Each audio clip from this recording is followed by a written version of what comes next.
Wow, there we go. Welcome everyone to the PGL Open Bucharest. Time for some Dota 2. That's right, I am back to do Dust 2. We've missed you. No, not Dust 2. Dota 2. I've just been doing so much CS that I've just got it stuck in my brain. So hopefully you guys can help me out. I've also got a couple of experts to help me along the way. Of course, Fogged and Malini are here as well. Good morning, gents. Spelled D-O-T-A. D-O-D-U-S-T... D-O-T... I'll get there eventually. You guys just have to help me. It's been too long, Paul. I You know, mean the it has Inferno been patch, way right? too damn long. Way too damn long. I can't believe I'm back to do some Dota. It's so good. Can't believe it. And majors and minors and Dota professional circuits and meta changes and God knows what else has occurred over the last few months. So you're just going to have to bring me up to speed. I've been around. What's been going on? No, I mean some crazy shit, Paul. That's some crazy shit. That's all you need to know. Lots, Right, good. lots Let's of move on. lots of green heroes. We'll just say that. Green just to stuff. say the Yeah, I've least, been yeah. hearing a lot of green stuff. It's Yeah. not good. We don't like necro stuff and pugna stuff. It's No. not good. Necro, Pugna, Veno, Yeah. or Spirit, Viper. Yeah. Viper. Yeah. Lots of green drafts. It's been fun, hasn't it, the last few months, watching, again, as the meta evolves, and Iceroll doesn't seem to do too much other than just tinker under the hood every now and again, but it still keeps changing, doesn't it? Slowly but surely. Slowly but surely, people get more adventurous and go back to maybe some more comfort heroes from ages ago that are starting to become more relevant. I'd throw that one to more secret, the Chen. Yeah. We see it even at Starlighter was coming back. Just the different variety. People, even though the patch is stale, as people were saying, there's tons of different things you can experiment with. That's the beauty of Dota. One of the better patches for it to be stale. Yeah. I would say. Mhm. I don't know how Yeah. much longer I could take the troll sniper patch. I mean, yeah, those are different though. Those are really dark times. This one at least, you see some Well, spell damage. and Only some for those that don't excitement. play troll or sniper. No, those are terrible. They were bad, actually. Yeah, let's Don't be move on like from that, that. In terms of the way it's changed as well, obviously meta's changed. We'll talk about that as we go through our pre-show today. But also, what's changed is teams and lineups and the usual shuffle after TI. Do you feel like it was less severe this year, though? I felt like it just happened. Everyone kind of knew what was going on. It was just It like was part of the thing this year. yeah, last Yeah. year it was just like, yo, do you know what's going on? Now it's just like LGD Ame fan just posts all the rosters before anyone, even the pro players, like, how does this guy know what's going on? And all the roster shuffles just became more apparent, just much more obvious, quicker. Who this time is around. that guy? I don't even have an inkling of who that guy is. Do you know? I have guesses that I'm pretty sure it could be. It's Bruno. That was not one of my guesses. It's not Bruno, by the way. Well, I don't know. Maybe it could be. Could be. And also, I think the biggest change, Ben, was the fact that we now have this Dota 2 or Dota professional circuit that's upon us. So for people that just tune in and they kind of come along and they go, what are you talking about? We have minors in CS and we have majors in CS. Is it no different? Well, actually, it's very different, isn't it? It's very different. So last year, what we call the year in between two TIs. So last year there were 3 majors, and every winner of the major got invited to the next one, and the winner of the last major got invited to TI. And last year's TI winner also gets directly invited to TI. This wasn't the case this year because Wings disbanded, but it will. But it's usually happened. Right. And Yeah. then after that, you had no clue who was going to get invited. You had a pretty good idea, but there were no Well, certain come on, things. unless you're in the has, Unless you're not. and then you just know. He got it right for one event. Jesus.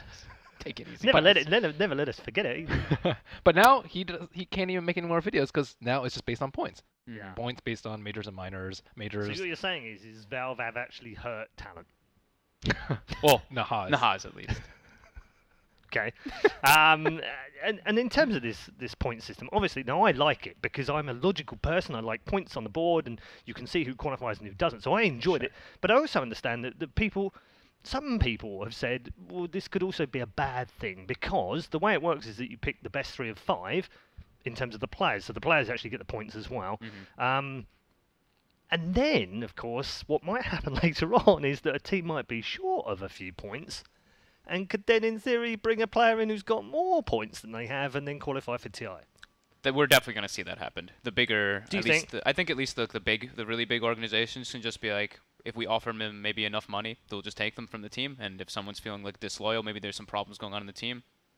But that's the issue, Jump isn't it? ship. Isn't it the issue is bigger than the point system causes this issue? The issue is that if players aren't loyal and they aren't being paid properly or they're being mistreated by their teams, then they're going to leave anyway, right? I think if they're good enough to have that many qualifying points, they probably have to stick together, though. I don't think you That's can the other side you of it, can isn't put it? together It's 5 true. good players right before TI, even if like let's say the top 5 with qualifying points all from different teams. You Right. can't put them together and expect them to get top 8. But what if your team's not going to make it just because you're just shy of it? You're definitely going to jump Oh, ship yeah, and go that- to a team that's going to have more points. That's So, definitely going to happen. yeah. Mm. I'm looking forward to that. That's going to have some juicy drama daily. It is, isn't it? Yeah. That's for later. That's for later on. Anyway, let's get into our tournament here at the PGL Open Bucharest and show you exactly how it's structured and also the 8 teams that are involved. Of course, we've got 2 teams that have been invited. We've got 6 qualifiers from all of the various regions along the way, and the 8 teams will be split into 2 GSL groups. You're not familiar with GSL? It's basically 5 matches. All of the teams play each other in the first round, and then the winners play against each other, the losers play against each other, and eventually we're left with just 2. And they'll go through to the playoffs in the single elimination bracket in the semi-finals and the grand finals. Group A and Group B on your screens right now. LGD in Group A are the invited team. EG in Group B. And then I have to say it, just because I'm a fanboy, but Na'Vi Of are course. back I knew it was gonna in Group B. Well, you wouldn't expect anything different from me right now. I mean, why change, right? I mean, I've had a few months off from Dota, but nothing really changes. I think everybody's pretty happy whenever Dendy's playing Well, somewhere. of course, right? Not to take any focus away from the other players, Yeah, but no, that no. guy's just so spirited. Yeah. So. Just a word on the legend himself. Mm. It's 7 years on the 25th of December that he'll have been with Na'Vi for his entire career. What's the longest in all esports? It's going to be close to that. Hasselhobbs in StarCraft had over 10 years with Okay. Now Sports, so not quite the length, but this is a team game, and I think that's even more amazing that he stayed with one team. You've also got Taz and Neo, of course, who've been together in a team, but not with one organisation that long. But he's been with one organisation for 7 years. You've had 12 That's not teams fair. in that time. I'm just saying, you've had 12 teams, Jonas, in the time that he's had one. Come on, dude. How come you always have to do this to me? What about Ben? Ben's had a lot too. Yeah, but not as many. Have you been? No, not as many teams. Not Not as many. Not Like as many. 4 or 5, maybe. Yeah. About 4 or 5. Whereas you've had 12 All right, between enough. 2012 and 2015. So, well, looking at the other players on Navi, they're like, Saneko's been on this iteration of Navi for a long time. Yes, he has, and he hasn't had 12 teams either. Let's talk about prize money and circuit points as well. We're just having some fun. Don't worry about it. It's just bands, $300,000 up for grabs, of course, because this is officially a minor championship as well. A minor, would you believe? For 300 grand, 130 grand will head off to the winners.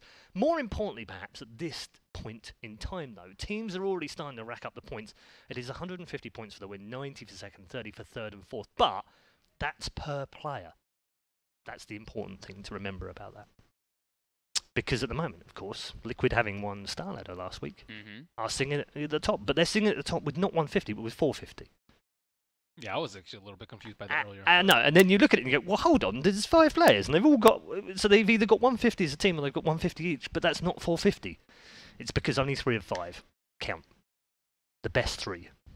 Okay, that makes a lot more. Like I was. Does that saying make the sense other now? day. Because I was I was could see sitting your and I was mind just like- going, maths, doesn't work. I was just like, oh, I guess that someone messed something up on the thing. I don't know.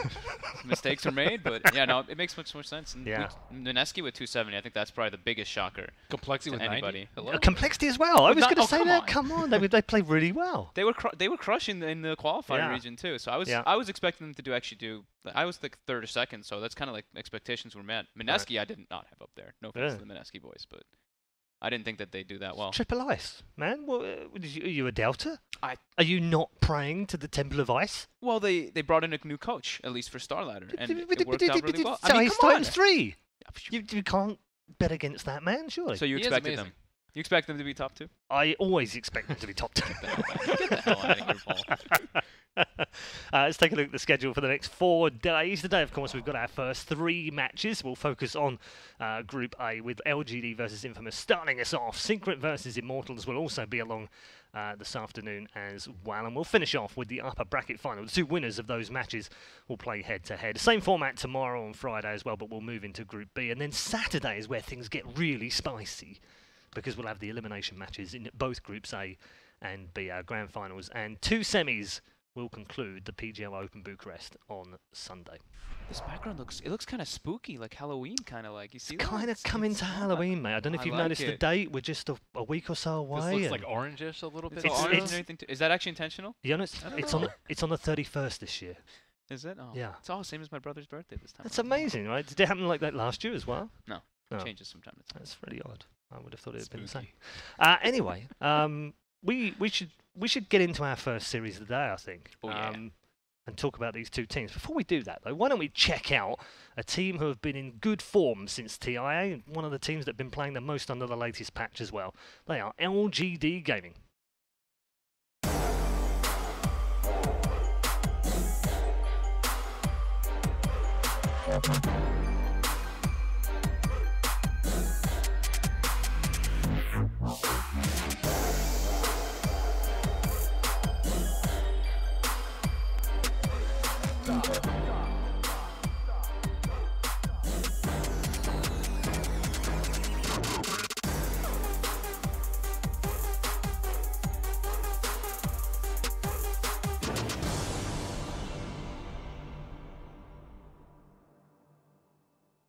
It's fair to say, Ben, they were one of the favourites at TI. Once they got past the initial stages and they got down to like the last 4 or 5 teams, you thought, ooh, okay, maybe what they needed to do was get rid of Zhao 8 and then have a chance at winning TI. Who would have thought? Who would have thought that would have been the thing? But in the end, it all fell apart. That said, this lineup, what have you made of it so far? Hard to establish too much since TI, I admit, but they've been playing a lot of games. Yeah, so maybe he's kind of handpicked this entire team. Also, they do have a stand-in. Yeah, we haven't mentioned that Yeah. just yet. They do have 357, who's not played since basically Fogged was relevant. Just before that. He's been coaching a lot of teams, though, so I think he has a lot of respect in the Chinese scene because he was coaching Vici when they were very successful for a long time. Yeah. But I do think that Victoria is also a very good position for. Me and you it's- really like that guy. I remember Yeah. from Boston Major, we're like, damn, Damn. Victoria's a Yeah. beast. And he's got amazing sets in the game too. He actually has some of the coolest looking sets. But yeah, Yeah. it's a bit of a difference seeing through 5-7 playing, and then also we have FY playing off lane. Yeah, Complete difference. which is a big change, isn't it? Why do you Yeah. think that is for him as well? He's such a legendary support player over the years and been one of the players to watch, isn't he? And yet got so many signature heroes. You think of all the matches he's played over the years as well, legendary, iconic moments that have happened in Dota 2 are around him. And then he just moves lane? Like, what's that all It's one of about? the hardest roles. I think It's one of the 4 hardest. and 3 are probably Yeah. the hardest right now. I think you can kind of like, we looked at them and sometimes 4s act as a 3. So I think Right. maybe that's what's kind of going on here, where he was like, I want to have a little bit more impact in the games Right. in that manner. And I mean, who do- better? My cores suck. Yeah, my course sucks, pretty much. Do you think they move Yao as well and they play him as a 4 instead of a 5 and then just leave 357 as a pure 5? I would think so, just because 357 is like the coach, right? Yeah. So you usually want it to be played from the 5 role, Right. but I don't But really Yao's been know playing exactly. 5 for a pretty long time now. He has Yeah. been a lot of support So- bat rider, a lot. Yeah, I think they're like a little bit flexible too. Mm. Sometimes Yeah, he I plays mean- Warlock, he's hard 5. Sometimes like Mhm. Victoria plays Wisp and gets a little bit more farm. That's so. true. Actually, that's a good point. Yeah. They're going to have to be fairly flexible in this matchup, though. Do you think their expectations have changed coming into this and having to replace a player fairly late on? Do you I think? think Do you think they still can do something here? I mean, I sort of hark back to Starladder a week ago when we Mhm. saw 2 invited teams play very differently. One looked really sharp and one looked really bad in the form of Newbie. Are we going to get the same thing here with EG and LGD?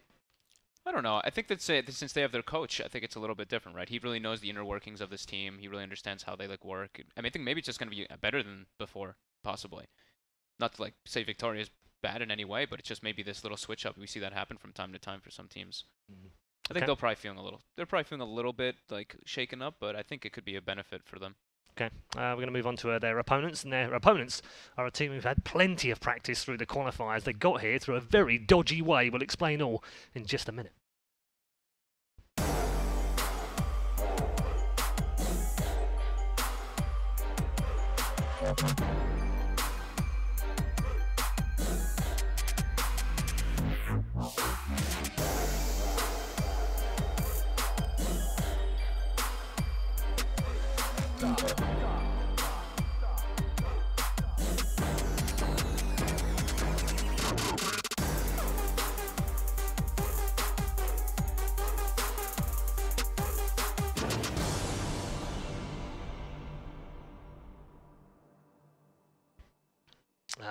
Yo, guys. What up? What up? Yo, what up? Welcome back to the Gangsta Miner, yo. Yo. We You know what I bugs see? now. You know That what I see music's coming so in? good. I It do is. like it. It's really good. I feel like Eminem's just going to cut in at some point. Anyway, Infamous on your screen with a set of players. Old Stinger Boy. Old at just 20 there on the screen right now. They've had a very interesting run, Ben, all the way through these. They initially didn't qualify, lost to their younger team in the semi-finals, and then got a second chance because What is he doing? I don't know. He has long hair, dude. Got a second. It's cousin, it's brother. They've got a second chance to get in through the replacement game and won that 1-3-1 against SG Esports. So they're now here, but they weren't supposed to be here. What do you make of them? Yeah, they're very individually talented players. I think we've seen some role changes though coming into this, right? Because we have now Stinger's been playing their 4-year-old for a very long time, but he used to play off lane a lot, and now they're putting Pepita mid, and Pepita used to play the off lane all the time. His puck, of course, showing up there is one of his favorites. I don't know. I think these guys are like a wild card that people are going to probably underestimate, but they have incredibly high individual talent. I mean, that's the thing with the South Americans, isn't it? They do have the talent. There's no doubt about it. We've seen individual plays over the last couple of years that have been brilliant. And moments and games have been brilliant, but they haven't been able to string it together long enough to have a decent tournament. Their talent's overshadowed by their reputation of throwing and being absolutely miserable to play with in pubs. Oh, I think I know who you're talking about there. Mr. Schofield himself, the legend. I think people probably recognize that name. Does have a little reputation. Just a little bit. Yeah. I think a lot of them do, not just him. Yeah, Yeah, no, he's not. it's You like the whole- highlight him, but there are others. Maybe I'm being a little personal towards Schofield. Sorry, Schofield. It's true. How do they get over this and perform well at a tournament? What is the key for them? Is it structure? Is it a better coaching system? Is it a better recruitment system? What is it? Well, we thought they would play a lot better once there's actually something on the line. Which is the case for most teams, which is why they just like don't care about pubs. But at the same time, we did see them we saw some of the players at Frankfurt Major. They were just going at it and dropping items and stuff. Even last time we were sitting in this very studio in the Kiev Major, we saw like I forgot. Atun or Kotaro, one of the two, just dropping items. Yeah, they're dropping items. It was the Purge clip where it's like he dropped his basher and he tried that was to SG. that was here, but Yeah, like that was their here, whole yeah. region is Yeah. like that's just crazy. their thing. Yeah. It's great. And we asked them, and they're like, yeah, he actually practiced trying to kill his items with high attack speed. It's like, why would you, like, what the hell does that accomplish for you? One of the matchups we've picked out for this one is the carry.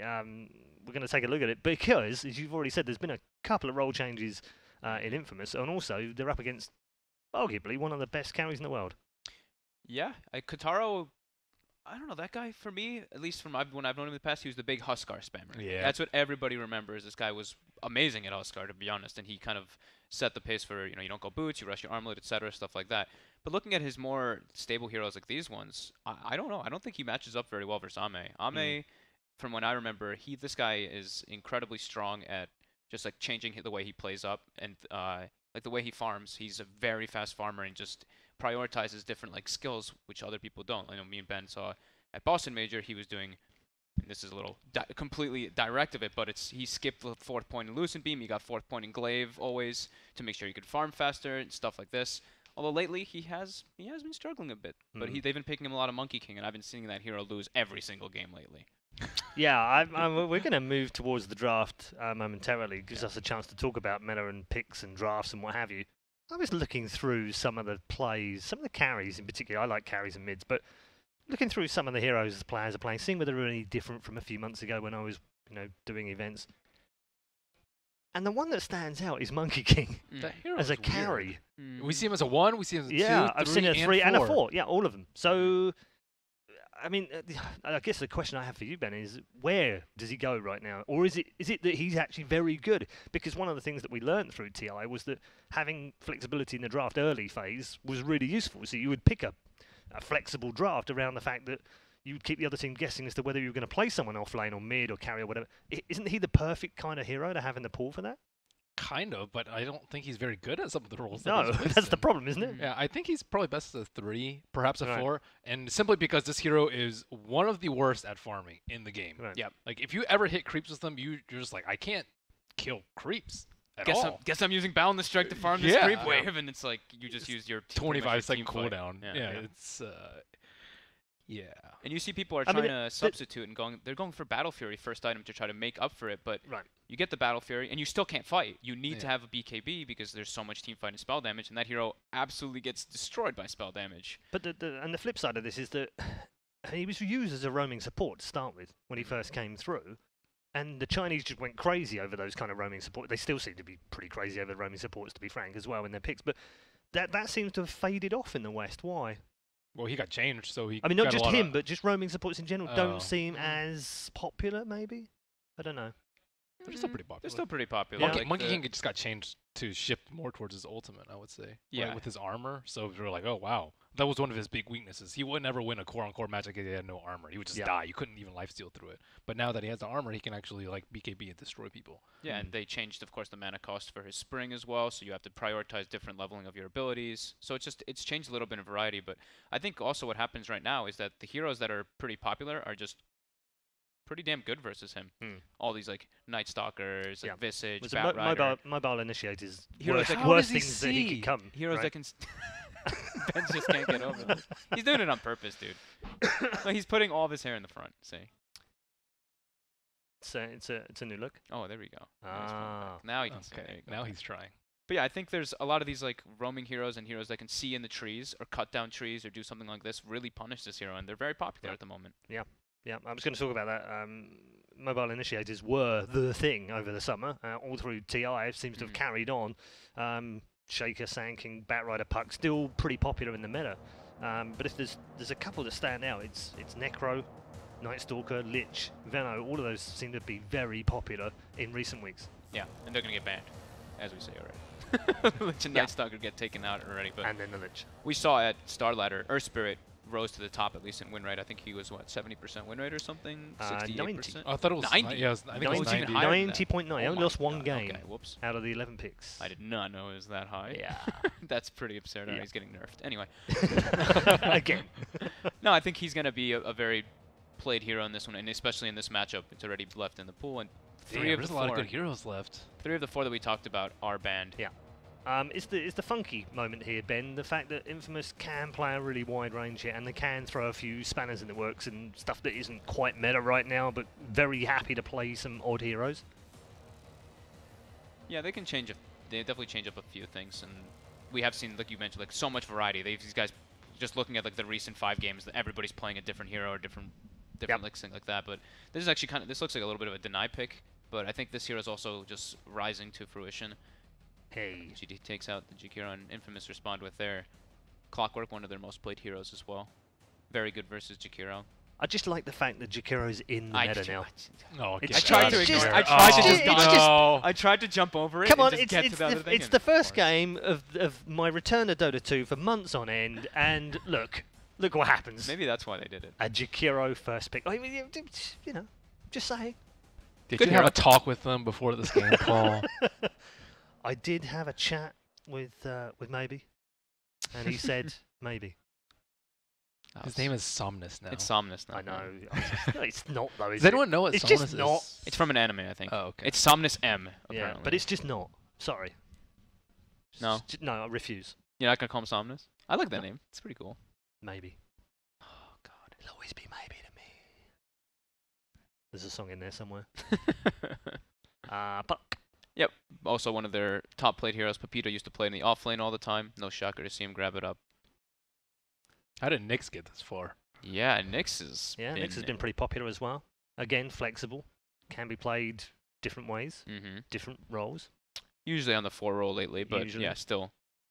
I think this one's still like a bit of a flex pick with the Jakiro. We've been seeing that hero ran in several different I roles. was going to say that's been all over the place. Yeah, everywhere. We've seen. I mean, Complexity's ran in safe lane. That's one example. We've seen a lot still of don't think he's a couples good running mid. That does not sound like He's an not- FY he's- hero though. Yeah, It he's does not. He's not a good mid either. I don't think. Situational mid. I think he's good versus like TA and Yeah, DK, sure. and that's like exclusively it. All right, we get one green hero banned. Rejoice. Veno next. Veno next, and then Earth Spirit. Let's go. Maybe I think Earth Spirit's probably gonna be let through since they've already probably shown their 4 roles. I guess Infamous can still play the clock or the puck in different situations, but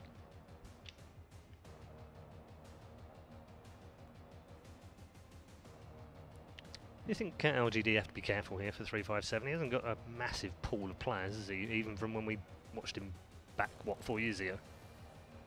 I mean, that's hard to compare now, right? I mean, like, what does he play in this meta, right? And the question is, does he play what Yao used to play when he was the 5, or does he take more 4?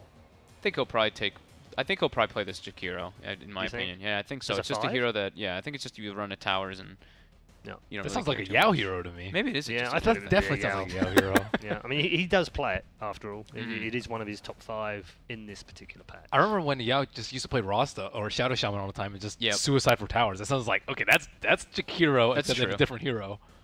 It feels so. gonna do that. Paul, Well, Paul disagrees. No, I don't disagree. I mean, I'm just... what else would you do with him? Good team fighter.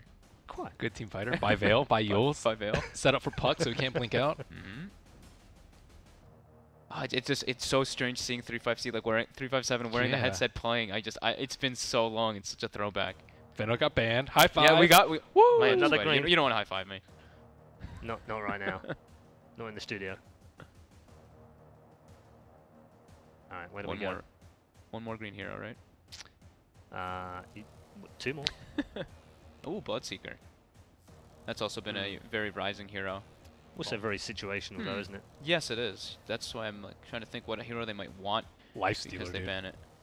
Lifestealer's really good versus those two. Yep, definitely. Good vehicles are ready for the Lifestealer for Infamous as well. It's one of Nyx's worst nightmare too if you're playing offlane. They haven't played it too often though, at least recently. They've been playing a lot of like Jug, Luna, pushing heroes. But yeah, definitely incredibly good versus Nyx and Jakiro.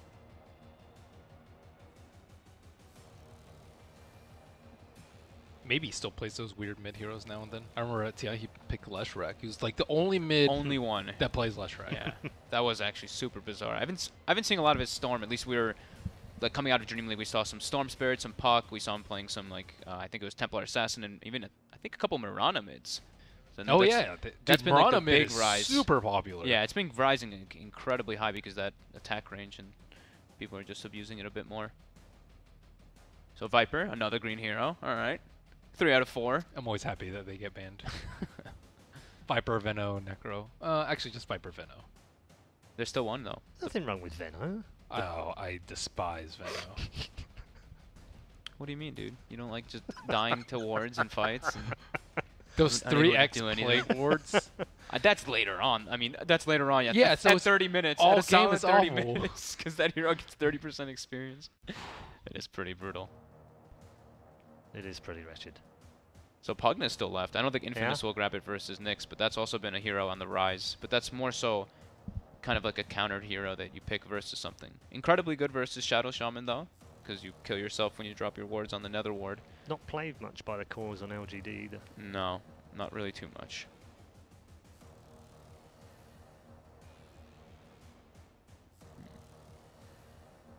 It's very different thinking like what they want to draft because they're not playing with Victoria. So a lot of like their like structure would really rely around the way he played, like his Tusk, his Earthshaker, and stuff like that. Yep.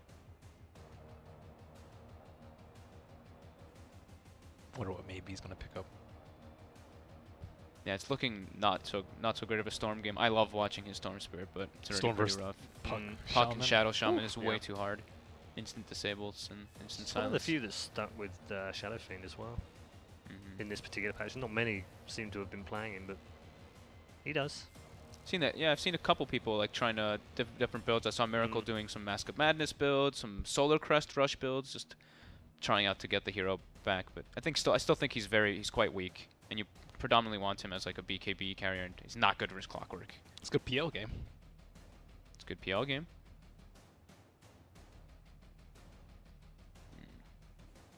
Ember. Ooh, Ooh, that's There's an old school maybe. That's a rough one for Ember though versus Puck and Shadow Shaman right yeah. here. That's kind of the same concept that we were talking about with the Storm Spirit. It's very hard to play versus these instant disables, but His top 5 heroes played in this patch: Death Prophet, SF, Quap, Storm, Mirana. mhm. Nowhere near an Ember. I guess it's just we know he can play it, at least. I guess it's the Ember versus Puck matchup for the Yeah. chains. Yeah, that's the only thing that I can really. They already have Nyx though, right? Mhm. Nyx is already, I think, incredibly good versus Puck. FY plays Puck as well, though. in the off. Yeah. Wait, what? What? Infamous has puck. Oh yeah, sorry. It's early. I was like, huh? I was like, Is okay, is this what's your point? I was like, excellent point, Paul. Excellent point. Completely missed the Excellent. point. Is this Dust 2, guys? Is this the map? This is actually the new Inferno. Indeed. Yeah, forgive me. It's a slow start to the morning. They could be doing Wissember too. I mean, I would be a lot more confident in saying that if Victoria were If playing. Victoria were playing, exactly. But That's why it's like 357 play Wisp. it's it's super hard to think. I think that the Jakiro and Nyx would more than likely just be their 4-5. I know China, at least the Chinese region, from what we saw, really liked opening with their 4-5 and leaving their 3 cores toward the under stages of the draft. And good call, Ben. We got the Life Stealer versus the Nyx Jakiro. Banding out, man. That's a Kataro hero as well, that Life Stealer. So now PL is looking pretty nice for LGD. Yeah, I do like PL, but PL Ember sounds PL Ember sounds way too slow. awful. Yeah, they take way too long to get online. I don't really know what else you get though. I think there's so many heroes that are just gonna die to this bomb They that used- you have. I think I saw them. I don't know. I recall seeing some Razor. It's pretty good versus Life Stealer. Oh yeah, Lots of Razor's good here. targeted spells from Shadow Shaman. It sounds pretty decent. It's early. Terrorblade. That's one of the other old heroes versus Life Stealer that's just incredibly good, and then it gives them an actual tower pusher at least. I'm a bit concerned they don't have any saves though. Yeah, there's a lot of burst damage already coming out from Infamous for that Terrorblade. That is one of Ame's big heroes though, right? The Terrorblade, the Lunas. Yep. He likes playing those kind of heroes that can always push down towers quite easily. Tidehunter banned out from Infamous. They love fighting around the Terrorblade though. This is Yeah. As you mentioned, they just do that all the time with. He's also Ame. one of those been playing a lot of Monkey as well, by the way. Ame, right? Yeah, he's been losing a lot on it as well. Same with FY. Yes. Actually, everybody's been. I swear to God, I've seen Yeah, like has almost I- everybody been losing You're right. on it. Yeah, when I looked through it, I was just like, Yeah. wow, everyone's playing this carry. This is interesting. I think- And then you go, but they're all losing with it. I wonder if LGD takes Nature's Prophet here. Because I know they really like the hero, especially when they're For working FY? with Terrorblade, but it's good to kind of like shut down the Clockwork and Shadow Shaman a bit in laning phase as well. Sounds pretty good. I think it sounds quite nice. I don't really think that. Yeah, I think they can just like swarm them down with the TB illusions. Yeah, TB And Illusions, the- Treants, Jakiro as well. So much tower pressure coming in from everywhere, and they'll Mhm. buy time for their Ember to farm up a little bit. Yeah, because you can see they're already going for later stages of the game, so they want to be able to delay. I'm trying to think what other options. I would prefer the Nyx as a 4 though, especially with the Yes. with the Life Stealer in. But that comes back to what we were talking They about do- earlier, doesn't it? When you pick him early, he's flexible enough. Yeah. You Do they can do move Mag them as around. well? Oh! Oh, Is this the offlane Wyvern, or are they just running? We actually don't know. They kind of still have like variety amongst their draft. We don't know if offlane it's usually Wyvern. it's offlane usually a Nyx. Yao hero. Yeah, usually. But We saw the rise at Starlighter of that offlane Yep. Wyvern having quite a good win rate. Well, there's a save for their 2 squishy heroes, That is a save. but I think playing save heroes is also a little bit difficult versus the Puck too, because Puck can kind of nail anyone that he wants. So Infamous takes the Razor. What? What? That one I don't see. I It's a mid Razor. Oh, the matchup is atrocious for Ember Spirit. You actually just get aren't there a lot of other destroyed. matchups though that are like decent for Ember or decent against Ember? Like, yeah. There's plenty. so why Razor though over the others? It's not like he's the only hero that counters Ember. Is what I'm trying to say. Yeah, they do like the hero. I've seen them play it a few times, but not too many times. I don't know. I don't really see a glaring Yeah, I'm not sure. reason for the Razor besides the laning phase. very interesting draft. Our first one is complete. Let's get some very quick predictions from our 2 men on the panel. Jonas, we'll start with you. I'm gonna go LGD. Yeah? Why? I just think that they have a much more solid draft overall. I think they've got all the tickers that I like to look at. They've got tower push, they've got team fight, they've got delaying the game with the Wyvern to be able to let the Terrorblade and Ember get big. Throwing items. Yep, all good. I'm going down with the LGD. Okay. Big FY fan. Yeah, same. That's his reasoning. That's all he has to say. That's all he has to Uh, say. Yeah, I think he's gonna carry, dude. He's position 1, 3, and 4 all in the same Dude, person. he's Ben Malini Woo. He's allowed to say whatever the hell he likes. This is And on that note, we'll wax lyrical as winter is coming. Let's head over to the commentators for game number 1. Oh my God, Red Eye, that was amazing. I really like that. That was great. Winter, yeah, with that wonderful, wonderful display. We saw the panel. They have certain views about this draft. How are you feeling? Do you kind of like the setup? Do you like the Winter Wyvern last pick?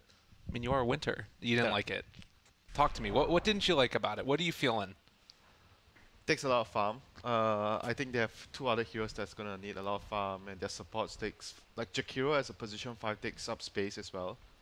He's gonna like be pushing out waves, taking some lane, you know, farming some away from his team.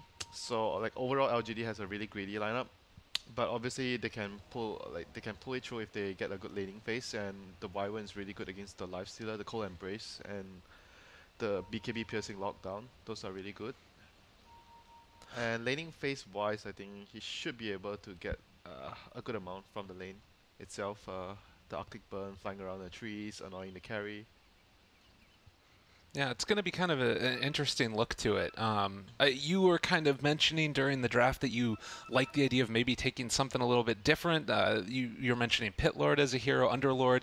I guess as far as the way that you see this game going, what's going to be sort of the big things to watch in the early laning phase here? Is there like a matchup or hero rotations? I think Infamous will win the laning phase.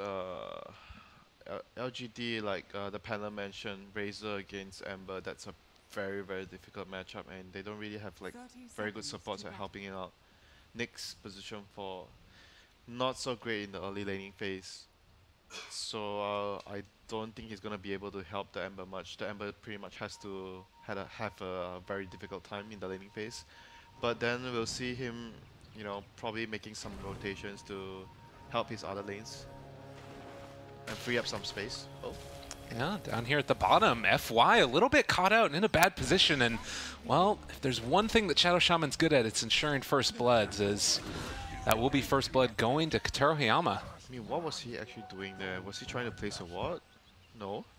I don't know. It was a little bit of a weird look, but, you know, moving into position, and then he ends up getting caught out. That's it's pretty tough, and they have a ward down here as well. This laning stage feels like it could be really bad for the Wyvern.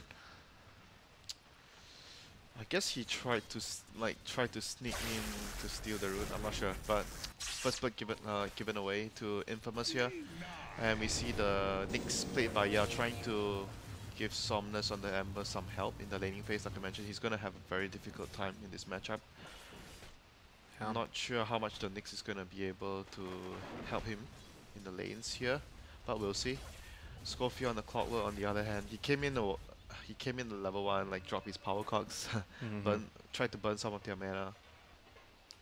And he looks like he's now going to move around to this side as well, up in the top lane, and we'll have to keep our eyes on it. Stinger, of course, going to be there on the puck, and I mean, Ame has a lot of armor on this hero, but with the cogs there, they're able to get a pushback and force out the metamorphosis from Ame. With Yao here as well, they're going to be looking for the Impale, might even just be able to find it, and they get the kill as well. Old Stinger going down 1-for-1 so far. Yeah, he did not have the orb. He had phase shift at level 1, and he used it in the lane before that, so they know that he's not going to be able to get out of that situation there. Good awareness there by LGD. Good rotation. So I kind of expected the top lane and the mid lane to go really well for Infamous, but with that death given away, Terabate probably going to have a much more solid laning phase here, and it's going to be able to push Stinger back as well with all the right-click damage on Metamorph. Yeah, that's terrifying. Yeah, he's already back down to like about a half HP. He does have a decent amount of regen with him as well, so maybe he can try and do something once he gets up towards that level 2. We do have the 2-minute runes that are coming in now as well. Bounty's picked up. It's an illusion down bottom. Doesn't look like they're going to be able to make anything happen really mid. Just going to hold off. Gosh, Yao is actually holding his lane well. 10 CS to the 12 of the Razor. That's really good for him so far. And Yao's gonna pick up the illusion rune at the bottom lane. So far the laning phase, I think if you're LGD, you're happy. Despite FY giving away like the first blood earlier, but if you look at his levels, FY is level 3 right now. Like I said, I'm expected the Wyvern on the off lane here to get a lot of experience from the laning phase, as it's quite difficult for for them to kill him. He can always like run around the trees when the lifesteal is running at him with the Arctic Burn mid lane. Oh, good amount of damage, and is going to be Pepita starting to drop low, and, well, Samos is going to end up falling as well, so they get a return kill at least. LGD trading off there. That was really, really close there for him getting the kill before he goes down. Yeah. But good rotation here by Yao again. 2 kills, both set up by the position for Nyx here. Good movement. Certainly getting a lot done. So early on, we're seeing a pretty even play. You mentioned that you felt like this was going to be more favorable for Infamous, as Old Stinger's taking a lot of damage again. Still does have that orb, so he shouldn't be in too much issue. But if it ends up being fairly even in the laning stage, how does that work out for LGD going later? Easy game. Okay. They have a much better team fight composition later. Their lineup is supposed to suffer a little bit in the laning phase or even more. Infamous lineup is like built around getting a much better FY. Yeah, he's down there. He's in trouble. And, well, he is going to get taken down. Another kill for Katarayama. Talked about also the strength of this guy on armlet toggling heroes. This is maybe going to be a little bit of a fireworks display later. But it's against a Terrorblade, I guess, also. Yep, another pick of on the Wyvern, but he's still getting like a lot of levels. Levels is really important on this hero. It's very strong in team fights with all those levels, and the early point in the Winter's Curse is going to help a lot against the Infamous lineup. I think all things considered, it's really good for LGD right now. Mid lane, Yao trying to set up onto Pepita. Another rune controlled by the Nyx here. You see a smoke movement by Infamous with the Shadow Shaman and the Clockwork.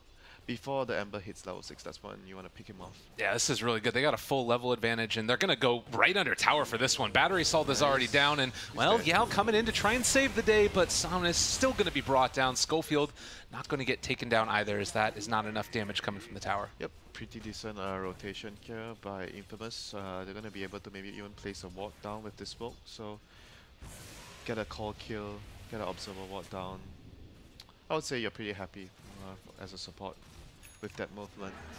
Absolutely. Up top, Stinger again taking a lot of damage there. The silence almost going to be brought down.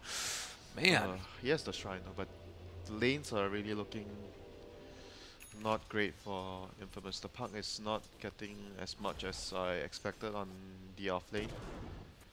Oh, yeah, able to get the walkway there with the impale through. Was it another smoke or they just ran up? I think I just saw them running up there, but there could have been a smoke used as well. And in fact, it's going to be LGD that are all grouped together down bottom. Not sure where they're deciding to go. Because right now, TB is okay in the top lane to be alone, so now the supports are going to be starting. Do they have a smoke? They don't have a smoke, so they are just going to be looking to play around the mid and bottom lane to try and pressure the other lanes. The ward, you're going to scout out 357 on the Jakiro, or should I say QQQ? Yeah. Either one.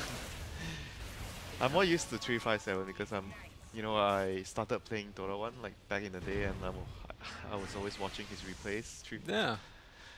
Position 5 support that I really like and I enjoy to watch. Takes very little farm but gives a lot to his team. FY down bottom is actually getting fogged out and going to get the TP not quite away. They do manage to find the Hex there in the end, trying to hide away in the trees. Didn't have enough mana for the Arctic Burn anyways. It was on cooldown, and they'll get the kill. At the same time, Ame. Oh, that's a really big kill there as well. Old Stinger able to get a little bit of catch-up. Yep. Very, very important kills there for Infamous, especially the one on Terrorblade. Their lineup is designed to have a good laning phase, and they did not start well, so those 2 kills are going to put them right on track here.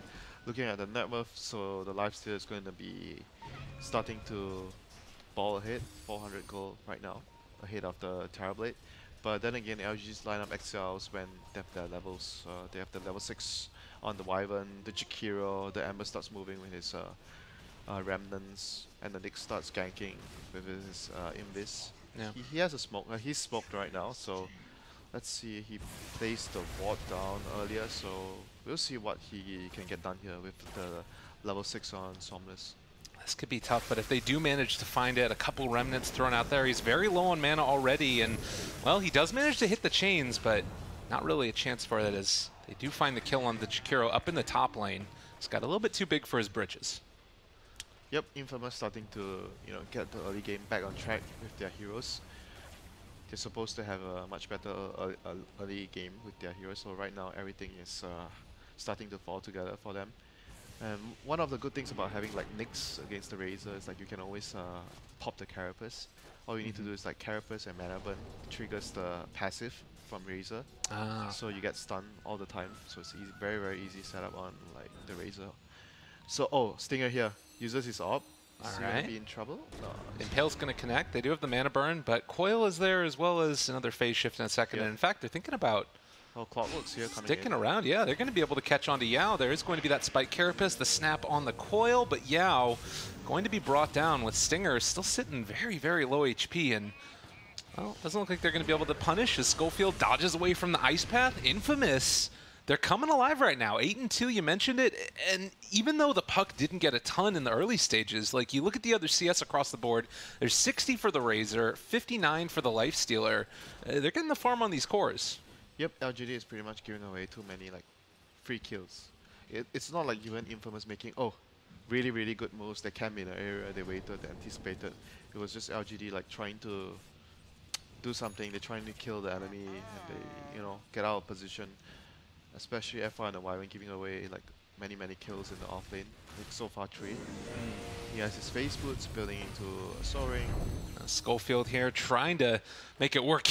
You can actually get anything off right there. The Ice Path is eventually going to go out, but with 7 stick charges, he might be able to create a little bit more space and possibly even get a TP away. Drops the cog. Schofield knows what he's doing. QQQ not quite on Rhine.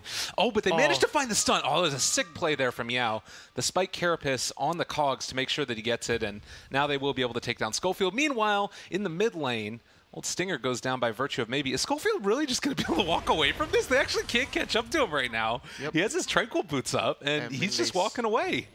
Gosh, they had the chance to get him just now, but they got fogged. Somnus here getting run down. What? Maybe it's just going to die instead because of it? Schofield stays alive. The great escape for the Clockwork, and now QQQQ. Is he going to go down as well? He almost ends up falling, but they keep him alive. He actually did not land the rocket. He kind of expected the Jakiro to keep running, so he rocket like a bit behind, and Jakiro stopped and teleported. Otherwise, that would have probably been a kill there. But LGD, despite having a much more solid draft and a solid laning phase, but things are really getting out of hand right now. They're giving away way too many pickoffs. FY down bottom lane, they're going to try and chase him out. The smoke does break, and he's going to try and get away with the Soul Ring. It looks like he will be able to escape, at least for now. Well, he's going to be here for some time. Yeah, that's true. He does have Soul Ring again in 18 seconds along with TP, but I don't know if they're going to chase him down. The Clockwork Flare is not going to spot him. Yep, probably not. So right now, LGD's concern would be, how do we get levels on our Jakiro and Nyx? Because right now, all their cores are like the Terrorblade and the Wyvern.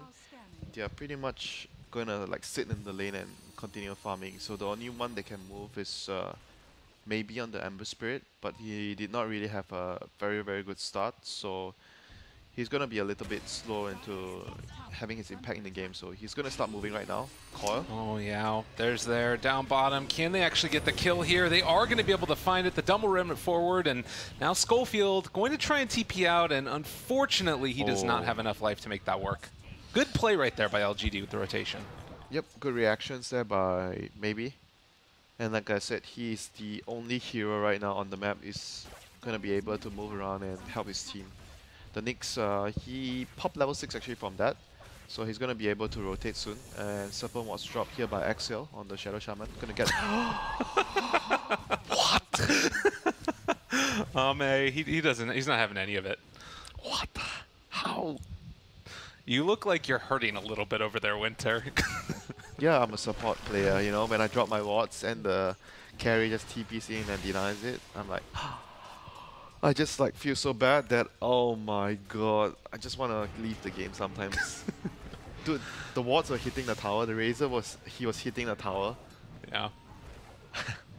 It's really unfortunate. Well, nonetheless, game goes on. It's a mid-tower taken at the end of the day, and so far LGD doesn't have any of their own. Razor up in the top lane, he's going to try and keep them from pressuring this too much further, but you got to be careful, puck's in the area. Yep, this is what they have to do right now. Take out the towers one by one. After the towers, go for the Oh, rush bottom lane. That's going to be Katarayama, armlet toggling, turning to fight Yao. They thought they had the kill, but not enough, and the hook shot comes through as well. It breaks down the trees with the Arctic burn wearing off, and FY is eventually going to fall. Infamous, again, capitalizing on LGD's mistakes. And top lane, yeah, they're going to keep the pressure going as well here with Old Stinger. Ugh. This is really bad for LGD. Like their team play is really lacking, but on the other hand, they do have a stand-in like their coach playing instead of like Victoria, so you kind of expect things to be a bit more rough and the teamwork to not be as good. So it's certainly showing here in this game number 1 here against Infamous.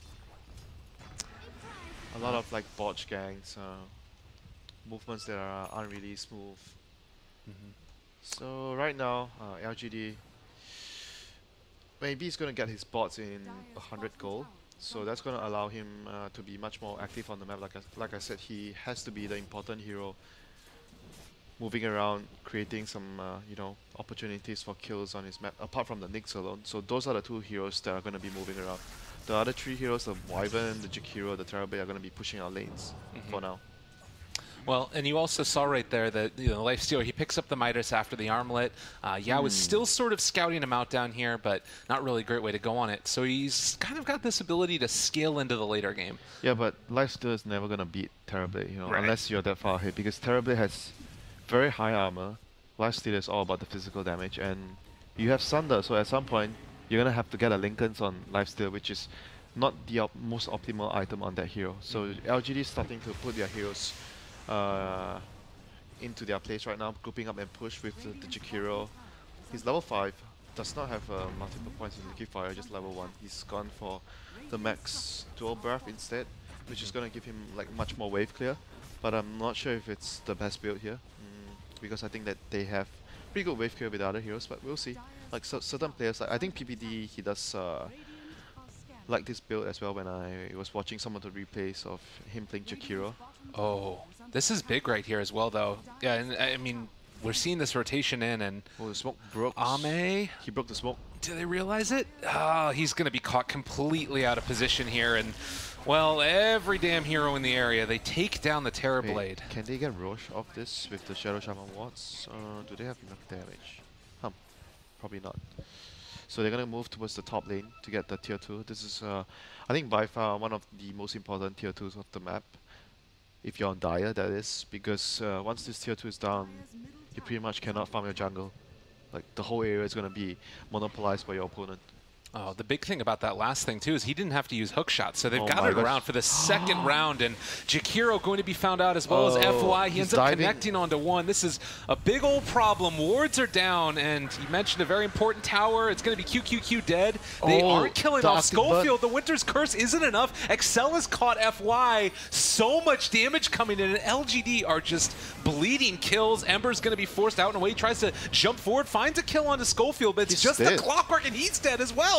Yao is back, and Ame is here as well, but now the right click's not coming in mightily enough, and Yao is going to die. LGD are just being pulled apart. Infamous making it work.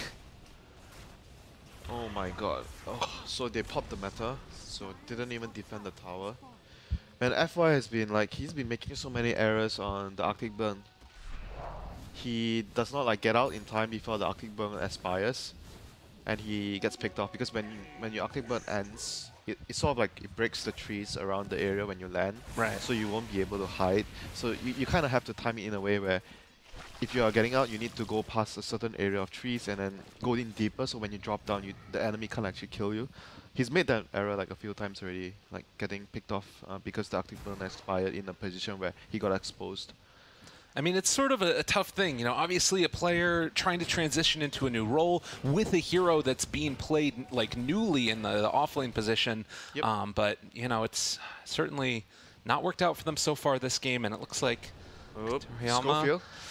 Well, they've got the Lifestealer in the area, though, so I don't know if they're really even going to be able to make this work. They do get the Vendetta off, and go for the Impale. It does connect. He does have Cogs once he's out of this one, though. It catches maybe inside of it. That will be a kill onto the Clockwork, but Yao is going to be, well, coldly embraced. They turn around, take the kill onto the maybe Ember again. That is going to be one kill onto Excel, but I don't know if that's going to be worth it for losing your Ember Spirit, and maybe going to end up losing more off the back of this. FY trying to get away. They don't have the coil, but Yao, Impale, turning it onto the Razor. Looks like Infamous are just going to have to be comfortable with the Tier 1 tower. So LGD, I guess the trade was okay-ish, 2 for 1. But at the end of the day, you're still losing your core, you know, Ember Spirit went down there. And you're going to lose tower on top of that. Katariyama raging for this one, and that one will not be denied. As Puck just going to orb back as well. Yao is still here. You need to be a little bit careful. Yep, he was like kind of trying to catch him out with the Carapace when he tries to orb away, but wasn't successful there. But yeah, I mean, LGD still has really good heroes against what Infamous have. Despite the 6k gold deficit they have right now, they still certainly have like the capabilities of winning like a team fight. You saw that a good Winter's Curse, instant death on one hero right away. Yeah. And the Cold Embrace is going to be working wonders against the Lifestealer and the Razor. I'm just sort of worried about their ability to make it happen in time, because it feels like this is when Infamous's draft is so strong, and LGD just don't have anything to deal with it like right now. They're getting run over because they gave up too many kills, and right now they got a tower in return. They got a T1 at top. Terrible Illusions pressuring mid, and this is the best you can do from a position that is highly unfavorable for you. You try to get trades, as much trades as you can. So the Shaman wards were committed for the tier 2 at bottom. So LGD is gonna have their curse up. So we'll see whether they decide to make a play here. They have some deep, they have two deep, really deep wards down, the top and the bottom, and TP is gonna come in here, gonna be scouted up by Yao on the Nyx. Yeah. They realize they're all in the area, but can't really do much. It's just sort of like a dog chasing cars. Nowhere left to go once they find him. I mean, if he's not getting kills, I think the very least he's giving his team information. Oh, this guy TP'd here, so it's safe bottom lane, so someone should be like heading towards bottom. But like I said, they're gonna try to look for a fight because the Shaman wards were used in the previous attempt to get a tower. Well, Pepita, he's able to dodge away from the Impale, still staying alive. Do they even have enough damage? Yao purging himself, and he kind of messed up now there. The rotations are coming in. The rest of Infamous, they want a battle. They've caught themselves one. The Winter's Curse is already down. Yao is going to die, and it looks like Katariyama, the hook shot, falls and finds FY. He's going down in just a second or two. The orb to chase. Can they find anything else? They've already used the coil, but they find a kill into FY nonetheless. Now they've got to lift up. QQQ trying to stop the stream of heroes coming in from the other side, and Schofield able to get the pushback. They have the long duration catch as well with the shackles there. Down onto one. Silence and dead. Triple kill for Pepita. LGD are just getting ran the hell over. Is that Rex? They have wards. I think it is. Oh my god, that was like, Ember should have just ditched. And the initial engage onto the Razor was also not clean enough. Like I said, the Nyx is really good against the Razor. He probably should have used his Carapace and Mana Burn and get the stun off, so they can actually kill the Razor fast enough. But right now, they are forced to defend their high ground. Schofield, Yule Scepter lift up. They pop the Metamorphosis as well, and it looks like they're just going to leave the Clockwork to die, and that should be about the end of it. But Tier 3 tower down, access to shrines at this point.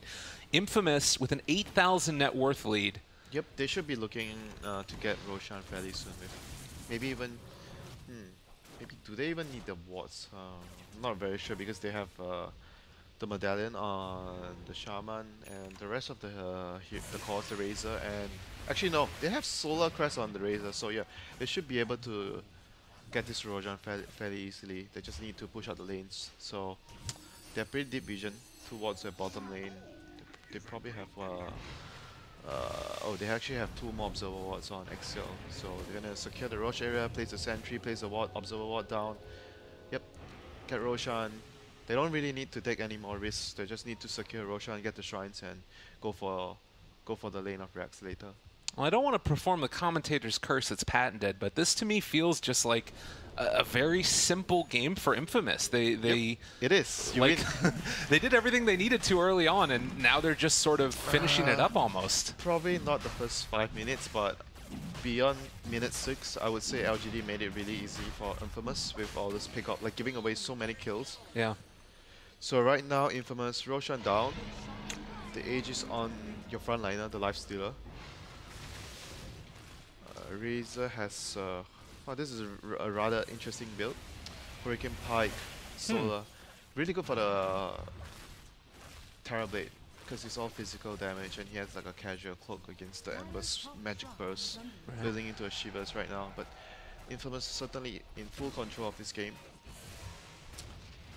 Absolutely. So tier 2 tower going to start to fall. The plus side that you can say for the LGD team, you've got great wave clear with Wyvern. You mentioned it earlier with the Jakiro as well. Macro Pyre just get laid down. Yep. That's why I like their draft. Even with the horrendous position they're in right now, they're still more than capable of winning a team fight. Right. I mean, if they can actually get a dagger on Yao, that would be great. He has a 4-staff right now against the Clockwork. That's alright, but Looks if like he, FY has a 4-staff being brought out as well. so they have 2 4-staff against the Clockwork. Oh, well, might need to use it right now. FY does have it just brought into his inventory, pushes him outside. The coil that was down there onto 2, and now the follow-up. Teriyama trying to keep onto 1 hero, but Terrorblade dealing a good bit of damage to him actually now, and starting to turn around. They just want to focus the tier 2 tower first and call it good at that point. And, well, that's Metamorphosis out. Wait for it to be down. You're good to go. Yep, but they unfortunately committed the wards from Axial there, so that's going to be also a big cooldown there, expanded by Infamous. They do, however, get the tier 2, so at the end of the day, they are going to still be happy about it. They did not expand the Aegis, so they're going to have it for their next push. But all in all, you can see that a wrong move could have easily resulted in LGD winning that fight, even with a 9k goal lead. Like, what if the Wyvern was actually able to get a good curse off there? I think that fight would have been really bad for Infamous because they committed so deep. Right. So right now, they just want to wait for their cooldowns, try to control the map, maybe even get a gem. Do they have a gem? Oh no, mid lane? Yeah, they got the Razor. This is a decent way to start it off. The Ice Path, the full stun lock. Are they going to be able to get the kill? Yes, they will. That is a huge amount of gold turned back around into their favor. Schofield, the rest of them are coming in right now. Is this really the fight that you want to take, though? The orb forward. They still have the lifesteal on side. Time to jump out now. Oh, the Carapace Carapace. up. Yeah, that's okay, but the Carapace, like you mentioned, keeping them controlled for long enough. Ame starting to fall low. The great hook shot it meant that there was no Sunder available. Lifestealer still staying alive for the moment. Can he kill off any other heroes? The armlet toggle is there. It's his patented move. Turns around, trying to fight maybe. Looks like he's going to be able to get him here now. The Cogs push back, catches him again. Do they have another open wounds? 4 seconds away, 4-staff by FY. Keeps him in place, and it looks like Lifestealer's still living with that Aegis. Yep, that Lincoln's on Lifesteal there. I think Terrorblade, if I'm not mistaken, Terrorblade sundered the Lincolns there. Like I mentioned, Lifesteal has to get a Lincolns against Terrorblade.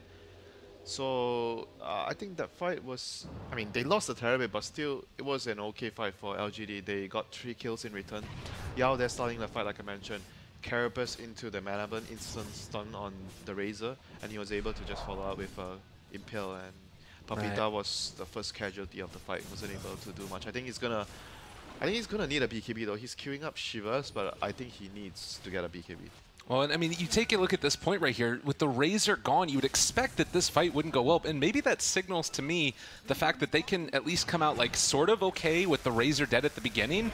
I'd be pretty worried for LGD, even more so. Oh, QQQ gonna be another freebie here for Papita's gonna sap the damage. So push incoming here. Wyvern is also in trouble now. And the rest of the team, they need one more 4-staff. A little ways away. The 4-staff comes out. Schofield throws out the Cogs. They force out another Metamorphosis, and that might be the call to end it here. But they have been able to catch onto the Clockwork. He's lifted up again in the Yule Scepter and starting to fall. They're hanging on for the moment, not waiting for it. Teriyama turns on to FY, trying to bring him low. The 4-staffs are winning the fights for LGD. Yeah. Curse? Chase jumped inside of The puck, the buyback from the Clockwork, that's going to be the curse. It's not good enough, though. It's just on the 1, and FY, having already expended that, he does get the Cold Embrace, and Katurayama's going to drop down. That's the Aegis. Now, can they find anything else off the back of that? FY able to get away from that X coming out, and now trying to find some more damage here. Yao going to be open wounds. They find the damage. That's another kill. No more Force Staffs available for him right there. He had his 4 staff off cooldown, though. Ice Path down. They've caught themselves the Lifestealer. Hook shot, pushing him back in. The Cogs push back onto 1 and catching the Ember Spirit alone.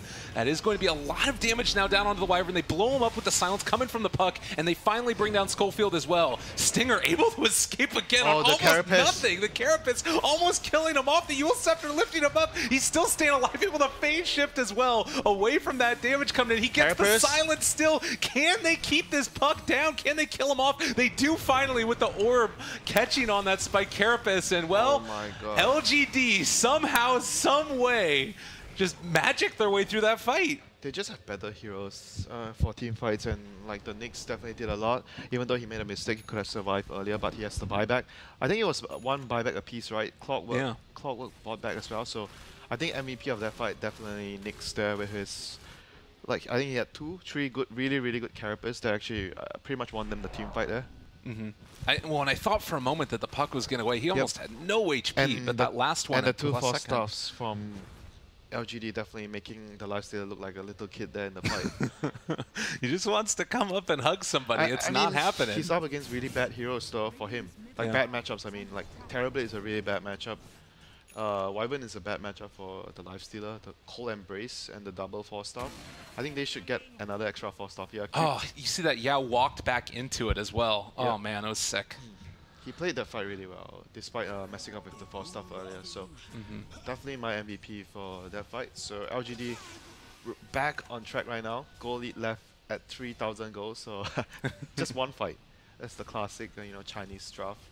They lose the lane, 1 team fight. Bam, they're back in the game. Well, okay, it's a 3,000 net worth lead only for Infamous, like you're saying, but they did manage to take down that Tier 3 tower. Since then, they've been able to take down the shrines. How do you see this playing out? I don't know. I still think Infamous are going to be in trouble soon. They're already in trouble, in fact. They're not going to be able to deal with his Terrorblade. Oh my god. Oh, wow. All right, yep, that's a lot of damage. Ame, he's terrifying. Okay, so that's another pick on the Lifestealer. So 2 fights in a row. I mean, 2 deaths in a row. That is actually going to mean that the Lifestealer is going to be behind the Terrorblade from now on, which is a very bad sign. Like as I mentioned during the draft with you, Lifestealer has to be ahead to be able to fight the Terrorblade. If you're anything even or behind, you just get dumpstered by Terrorblade just owns you, despite having the Lincolns. Well, and I mean, Puck is sitting behind here. Lifestealer doesn't have buyback. Nobody in the game actually right now on the Radiant team has buyback, and in fact, Clockwork is just gone. LGD. Is this Rex? I mean, just like that, it turns. Like you said, 1 fight, and then they're down here bottom, take a lane of Rex.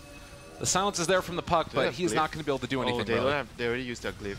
Oh no, this is bad. Rex this is gonna go down. Really bad. Tier 2 towers are still standing in the other lanes, but this one is for sure gone. It's a Terrorblade, man. You're not defending it. Oh, Carapace? Carapace? Oh god.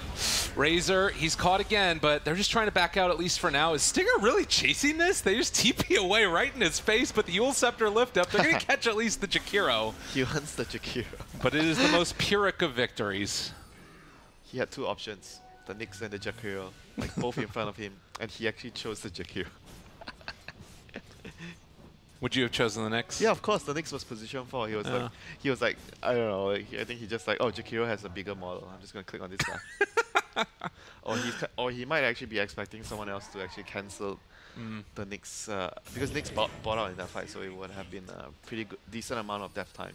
I guess Jakiro was also like further away from the base, so it was closer to cancel a Nyx TP for his next teammate. Yeah, it actually makes sense. You're right. So right now, F5 is actually huge. Out of after that last 2 fights, he has his Maelstrom and Hurricane Pike completed, and he's on top of that he has the level 15 talent, which is the point where the hero becomes so awesome, plus 75 damage.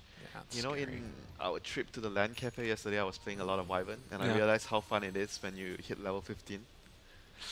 plus 75. I feel like I saw one of them take like a movement speed talent the other day, and I was like, what are you doing? Yeah. I saw that too. I think it was position 5. When it was like he was having a rough game, and like I'm probably not gonna be able to hit people, so I can understand that. But at the end of the day, you're gonna want the plus 75 with your Arctic Burn. You have the bonus attack range. If you're having a good game, you're gonna do a lot of damage. Imagine the amount of damage you're doing, with the 75 damage and the percent damage from the burn. For sure. You're actually killing the core. Oh man, Katarayama in some trouble. Ame pops up. They don't find the impale onto Katarayama, but they will lose Excel. I think you take that for a Metamorphosis cooldown. The problem is there might be more coming from LGD. Yep. This tower is more likely going to go down. Very likely. Yao's going to scout that, oh guys, Roshan is up. Maybe we should secure the Rosh before we go high ground. That might be the case here right now for LGD.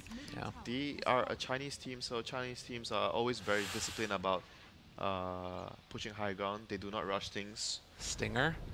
He's tempting fate. That Sentry Ward. Does he decide to walk in? I mean, you gotta go for this, right? You have to move in and try and make this happen. They don't know that he's invis, and oh, he walks inside the Sentry Ward. No, he blinks away. He's gonna live there for a second, but LGD's gonna be unable to fight for a bit. They don't have Metamorphosis, so I think that they don't care. Okay, they don't care. They're gonna smoke. They don't care. Time to party, time to go. Stinger gonna get caught, rooted, impale, not on the mark. Now the rest of Infamous is here. The hookshot goes through, but they do get the curse. Is that gonna be enough damage to bring the rest of them down? Razor has a heart at this point as well, so he is quite hard to kill. They jump forward, Ame caught in the cogs. They drop the wards as well, and that's almost a kill onto the Ember, but he's able to somehow get away again. They caught a coil onto 3. It's not really enough to really bring anybody down, and in fact, FY almost kills off Stinger there. Pepita, the only one staying that strong. Look at the damage based upon the percentage of HP is really destroying him. They can't take down Ame either. Pepita just being kited to all hell. He doesn't have anything to do. They can't stop him. Oh my God. No and BKB. They try and get away again. They have a phase shift, and that's about it right now for this Puck, who is trying desperately to get out of here. They have the orb, and unfortunately can't use it. Yeah, you get a heart against Arctic Burn. Arctic Burn is percent damage, so it doesn't really matter if you have a heart or you don't have a heart. You just need a BKB against the Nyx and the Wyvern. Oh. Well, and against Arctic Burn as well. Yeah, it makes no sense that you actually get a heart, to be frank. Because it doesn't really make you tankier against the Arctic Burn. You're just still taking that amount, the percent amount of damage. Yeah, so he definitely needs BKB, like I said earlier. Without a BKB, he's just gonna die. Carapace, Ice, like the Ice Path, everything's like literally owning him in the fights. All the magic disables, the spells. Now, with Roshan down, Cheese on Terrorblade. I believe it's Ember that picked up the Aegis, if I'm not mistaken. Yeah, he's got it. Not really much standing in the way of LGD. Looking to close this one out, except for tier 2 towers. This game is pretty much over for Infamous, very close to over. Like, their lineup, if anything, even it's an even game. Like, right now, LGD has a 5k lead. Right. But even the game is like 0. No network lead. That would already be very bad for Infamous. Yeah. Well, and thinking about how you get back into it at this point, it feels like you need to, like, split push, but they don't really have the best heroes for it, and Ember can almost solo kill anybody. Shadow Shaman split push. Dude, pubs, this is the best. I hated the Shadow Shaman plays in my team all the time, and we could actually win the team fight, but they are actually split pushing. Look at this Razor. Yeah, he doesn't really do anything, Arctic man. Burn, Arctic Burn, look at his so much damage, like 200 per second almost. He keeps on going down low. They do kill off some illusions here. Meanwhile, off to the side, Schofield need to hook shot away because they're just chasing this poor Clockwork down. The wards are there, but not really doing anything. Okay, next All Arctic right, Burn. jump forward, decent silence. Better for Staff, though, as Jakiro is able to escape yet again. Nobody dying from LGD. Meanwhile, the Puck is already down, and they just get set up for a round 2 to go again. What can they do? They have buyback on the Puck, so they have to go now. If they're not going to go, there's no way they win this game. There's going to be the Impale again. Puck buys back. Time to party. Can they do enough? They've got one caught. The longest shackles in the world. He's force staffed twice and going to be cold embrace. They can't bring him down, though. Ice path down as well. Puck going to get caught by it. Not able to escape. He does get a Yule Scepter lift up. And, well, unfortunately for them, Schofield is going to be brought down yet again. Still more Arctic Burn damage out there. Excel just trying to hold on to him, but they can't make it work. 3 are dead. No buybacks. 27 to 27, but this is looking like good game. So, match MVP. Who won LGD the game? More like, I don't know, a bit of Infamous. Yeah, definitely a bit of Infamous that they made certain mistakes. I mean, LGD in the early game as well made a lot of mistakes. Definitely not a very clean game from either side. You're probably not going to be happy even if you won this game as LGD, because the game was really, really rocky, a lot of like really sloppy moments. But still, if I were to want to highlight someone that played really well this game, I think Yao and the Knicks definitely won a lot of the important team fights for LGD. Yeah, that one team fight up there by the top lane of racks, that to me felt like it was so important. I wish this is one of those instances where I wish you could like look at amount of time stunned in a game or something, because he hit a bunch of impales, the spike carapace were constantly there. Anybody else, like Ame basically did his job. Yep, he practically stood there till the damage when everyone was stunned by the Knicks. And I mean, either one of those heroes would be definitely the MVP for me this game for LGD. Definitely, you know, did their job and did their part to win their team the game. Yeah. Oh, and I guess then thinking about it, like Infamous going into game number 2, it felt like it was much more of a draft issue. You mentioned it, like they just had better heroes, it felt like, on LGD. So is it just go back to the draft, think up something a little bit different? I think this is how they play though. They just need to be more polished. They have their opportunities to like try and push with the edges, and they just like initiated poorly, even though they were like I think they were like 9k, 10k lead at that point. So they still need to be careful against this kind of LGD lineup. Right. Well, ladies and gentlemen, that's going to do it for us for the first game of the PGL Minor. I'm extremely excited because we got a ton of great Dota that's coming up very soon. But for now, we're going to go a quick ad break, and then we'll be back and go again to the panel.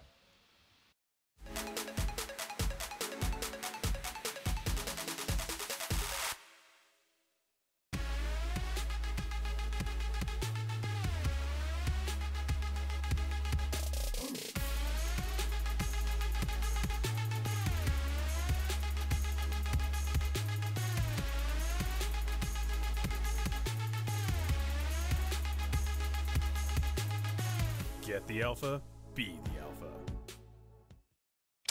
Thanks to our support from HyperX there, and welcome back to the studio. The panel are ready. Malini and Fogged will break down game number 1. I'm not quite sure how they're going to do that, but let's find out with them after a very interesting first matchup. To be honest, it was 20 minutes in, you kind of think, well, this game's done. We're like, oh my god. It's all over the place. LGD not playing anywhere near what we would expect them to do. Kind of rushing into stuff, making mistakes, Infamous punishing them on a regular basis, and it looked like GG at 20 minutes. I think they had a bit of a later kind of style of drafting. Their early game draft, you could just look at it on paper, it's much weaker than what Infamous has. And I think Schofield balled out of control on that clockwork. Yeah. He was in every single one of their early kills, moving between all the lanes. Same thing with Excel on the Shadow Shaman. They killed FY died, what, 5 times in the laning phase? 4 or 5 times? So at least 4. But that high ground defense, it's something we've talked about a lot, and LGD in particular, even when they've had different members on the team, it's always been that LGD wall. You try to break that high ground, their itemization and just the way they play that high ground is amazing. That's their Chinese nickname, dude. Come high ground. Yeah, come high ground, exactly. And the force staff usage as well later on is ridiculous, the way they kited that lifestealer. It was really well done by LGD after the early game, which was a bit of a blunder. I'm going to take a look at some of the highlights in just a moment. Ben, we often, I think probably too much, talk about South American teams throwing. This wasn't necessarily a throw, was it? It's really hard to push high ground into Winter Wyvern, and that's really where they just kind of started to lose everything. Yeah, there's so much spam. I mean, do you feel like they maybe panicked a little bit or just pushed high ground too much in that moment of the game? Maybe a little bit maybe too they early. thought they could take the game that early, and if they could take high ground now, then that was the best time to do it? I mean, they had a good shot. I mean, I don't really think there's like a right or a wrong. I mean, if you look back in retrospect, yeah, they probably could have done it. But at the time, it seemed like it was a pretty good time. They had wards up, they had everything that they needed, but they went back again, didn't they? Afterwards, and that seemed like one too many. Then I Well, mean, Fog make the point with why don't they just go back and farm right now? There's no point in pushing. Well, I think they would get split pushed to death. They'd get split pushed. Yeah, think? Nyx is I think- way better at that point in the game. For the catching, I liked like he went back for the Midas on the lifesteal, right? But then he goes for the Maelstrom as well on top. I thought if they were just trying to end the game straight up, he goes for the Desolator, right? And they just go for the base breaking, which would have maybe helped a little bit. But like you said, the base defense from Wyvern is ridiculous. Like Terrorblade pops his meta, Winter Wyvern pops Q, the Shadow Shaman wards just get brought down in no time, and then it's just who really hits the buildings on that team from Infamous, and that's what we talked about. Like why we both went for LGD is at one point someone has to walk up, and walking into that lineup is a death trap. You are like Razor doesn't hit buildings, Lifestealer doesn't hit buildings unless you have Deso AC, which we tend to see. I mean, Matumba Man I think builds Deso AC every single time because of that reason, just so he can hit buildings. Yep. Highlights on screen. We'll take you through some of these early highlights, and they were pretty much dominated actually by Infamous. This was a great escape by Schofield as well. Like this is the Houdini play of the day, isn't it? This is the end of it as well. This didn't even show you what he did in the upper lane. He was just all over the place. I thought he was dead at least 3 times in that fight. It was this whole section. This is where we were like, this is looking really problematic for LGD right here. They're all getting picked off, and then not even just are they getting picked off. They go to try to take these fights like with 2 or 3 heroes. Like two people are dead. Yeah. 2 people are dead.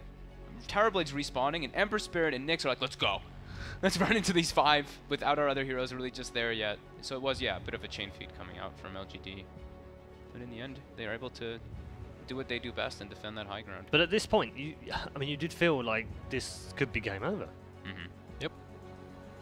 So what was the difference? We've talked about the wall and everything else, but beyond that, how did they come back and actually turn this game around, LGD? I thought just itemization. I really liked their Force Staff usage. Like, the Lifestealer actually couldn't cling on to anybody. I think Puck died a lot of times. Yao had really good carapaces this game to catch them off guard. Yeah, he had a really poor early game, but his mid-game stuns and carapaces were really, really good. Yeah. And at that point, like, they don't really want to build BKBs, because then, I mean, Razor doesn't really want to build one. You're kind of tanky enough as is. It was right here. This is where it all turns around. They don't have anybody. They don't have that really big kind of frontliner. Lifestealer can act like that, but when you're playing versus Wyvern and Terrorblade, I mean, Wyvern takes out 50% of your HP every hit, and not including Splinter Blast. It's pretty devastating to really deal with and try to push those racks because they got the tower on the first section of the push, and then now it's 26 to 15. I'm pretty sure they don't get another kill for a very long time in this game. It's just LGD dominance. I think if they had something like Death Prophet, let's say, Some force. Something to force something like that in the mid lane, because we weren't too sold on the Razor pick. It worked out for them well in the lane, but after that, he built very defensively too. He built Solar and Force Staff early on, but like those don't help you break high ground. They needed a hero to break high ground, and it would have made everything a lot smoother because they had to kind of move up along with the Lifestealer to siege, and it just got them stunned multiple times. And it's a really tough Lifestealer game once it gets down to it. Sure, if you're overfarmed a Lifestealer, you can deal with the stuff, but Wyvern constantly slowing you. Terrorblade is one of the best, if not the best, versus Lifestealer. Like, who do you really get to kill in this game as a Lifestealer, or how do you really push buildings versus this lineup? We made the point, of course, heading into this, they had a replacement in the team, 357. How do you feel he did? He was a Jakiro. Yeah. Jakiro. I mean, it wasn't the most impactful Jakiro game, but at the same time, it didn't need to be, did he? No, he got some decent ice pass in the lane. They killed the Puck up, I think, a couple more times than I would have thought he would have died in that lane, so I'd probably give him a little bit of credit there. Yeah. Do you feel like he did get caught out quite a lot? It's hard versus Clockwork. Yeah, I think it is. that's the what problem, we talked isn't it? about. It's like Clockwork and Lifestealer versus Nyx Jakiro, the first 2 picks. It's like, oh, damn, that's going to be tough for those 2 guys. But I think the variance in what he could have done versus what he did is not that. I mean, big. when you've got a replacement like that, you just want them to be solid, don't you? You just want them to you just want them not feed. don't die too much, and if you're not around too much, that's okay. Just don't give them any gold. And stick with the team, right? Like he definitely did that. Yeah, he did. He stuck with the team. Didn't get picked off by himself. All right, let's turn our attention to the second game, which is going to come up very shortly. And obviously, players on a break right now, headed back. What are Infamous talking about in that break? Probably different heroes for their cores. I think so. We got to hear like a slight word of them when they walked by us, and I heard them kind of muttering about Huskar instead of the Razor that one game. I'm not sure if it would have actually been that Probably good not. because versus Wyvern it's pretty devastating. Same thing versus Terrorblade. But I think we're going to see higher prioritization of the like the Venomancers, the Necros, stuff like this in the first two now. At least What, in my what do you opinion. make of the clash of the styles between these two teams? I mean, I think it was a pretty exciting game. Yeah. I don't think people expected Infamous to come out like that by any means. They're very different. I'd say LGD. It's kind of like I feel like it's like we say it so often, but it's LGD this methodical. You just get whittled down. You're very ahead, and then it just slowly just turns back around on you. And these aggressive teams like Infamous just need to kind of step it up one little ticker, and they will be able to take it. Okay, we're going to turn our attention to that second game very shortly, but why don't we check in with our social media questions? We've had these in the past for both Counter-Strike and some Dota in the past as well, and do make sure you head over to Reddit and put your questions in there. Our first question today is, why is Newbie struggling so much after TI? It's only been one tournament, come on guys, give them a break. They were 0-4 at Starladder, and they look pretty poor, Ben, by their own high standards. Why? I think all of China's just not looking particularly great right now.